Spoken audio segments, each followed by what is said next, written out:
Okay, so HBO finally gave us a real look at the new Harry Potter series. And I know what you might be thinking, another reboot? But trust me, this trailer is absolutely packed with tiny little clues that show this is going to be the faithful, by-the-book adaptation we've all been hoping for. So let's break it down. Right, the big question is, do we really need this? Is this just Hollywood cashing in on a story we already know and love? And you know what? That's a totally fair question. But if you really, really look at what they've shown us, the details tell a completely different story. Honestly, this trailer is like a love letter to the books. It's loaded with these small, very deliberate choices that prove the people making this show have gone back to the source material with some serious respect for the original story. And that commitment, it starts with the most basic thing of all, the title. A choice that sends a huge message about their respect for the original books. Okay, first things first, the title. The trailer confirms that the show is going to be called Harry Potter and the Philosopher's Stone. Everywhere. Now, for anyone who doesn't know, the US version was always changed to Sorcerer's Stone because a publisher thought philosopher sounded a little too boring for kids. By going back to the original title for everyone, the show is planting a flag from day one. They're saying, we're sticking to the author's original vision. And this dedication to getting it right doesn't stop with the title. It goes right to the heart of the story, the characters. We're getting some big hints of a much more book-accurate look at everyone at Hogwarts. Think back to the original movies. The trio's roles kind of got flattened out, right? Hermione was the brain, Ron was the funny one, and Harry? Well, he was the hero who mostly just got by on luck and courage. You almost never saw him actually being a good student. But the new series looks like it's flipping that script. There's this tiny blink-and-you'll-miss-it shot where we see Harry actually taking notes in class. Now, this is straight out of the books. He was always a pretty decent student, not a genius like Hermione, but totally capable. This one little moment suggests we're getting a much more balanced trio where Harry isn't just along for the ride. And speaking of classrooms, did you happen to spot this? Floating up at the front, there's this ghostly figure. Now, that's not just some random ghost for effect.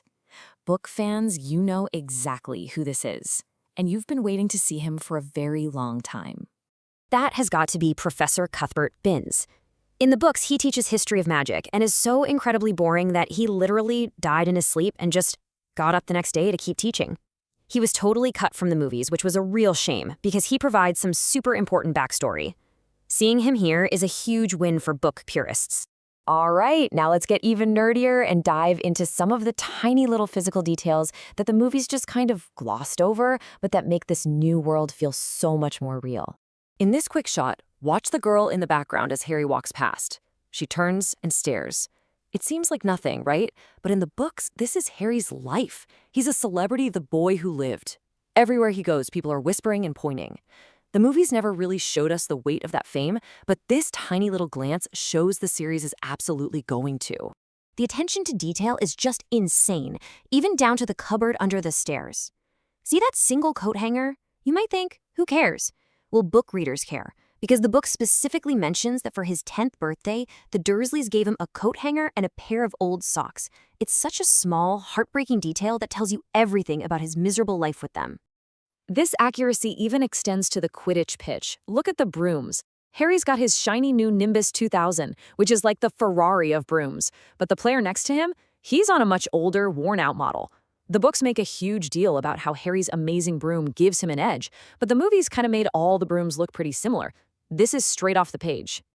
Okay, this next bit is probably my favorite detail in the whole trailer. It looks like a simple, fun scene, but it's actually one of the absolute best inside jokes from the first book. It's a real treat for the diehard fans.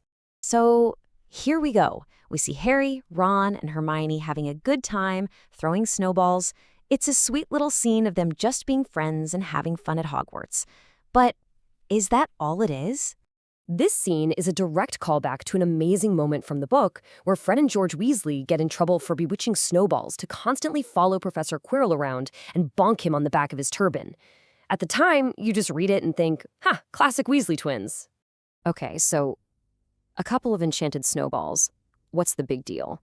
Why is this such a clever little detail for them to include?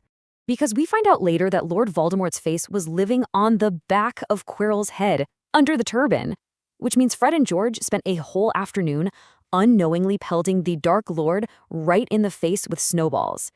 It's just hilarious, and the fact that the creators included this shows they really get the humor of the books. So finally, let's look at the little things that prove the show's creators are playing chess, not checkers. They're weaving in these really important story threads right from the very beginning. The trailer shows us two perfect examples of what the books call accidental magic.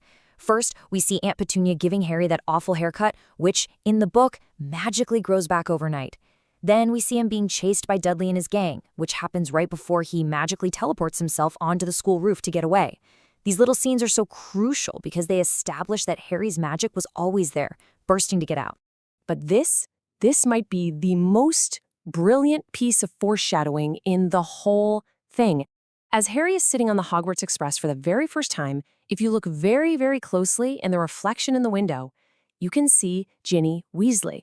And why does that matter so much? Because Ginny becomes one of the most important characters in the entire series. By putting her here so subtly right at the start of Harry's journey, the creators are telling us that they're committed to the long story. They're planting seeds that are going to take years to fully grow. It's fantastic. And really, that's what it all comes down to. When you see this much love, this much care, and this much attention to the smallest details packed into just the first trailer, it makes you ask a really exciting question.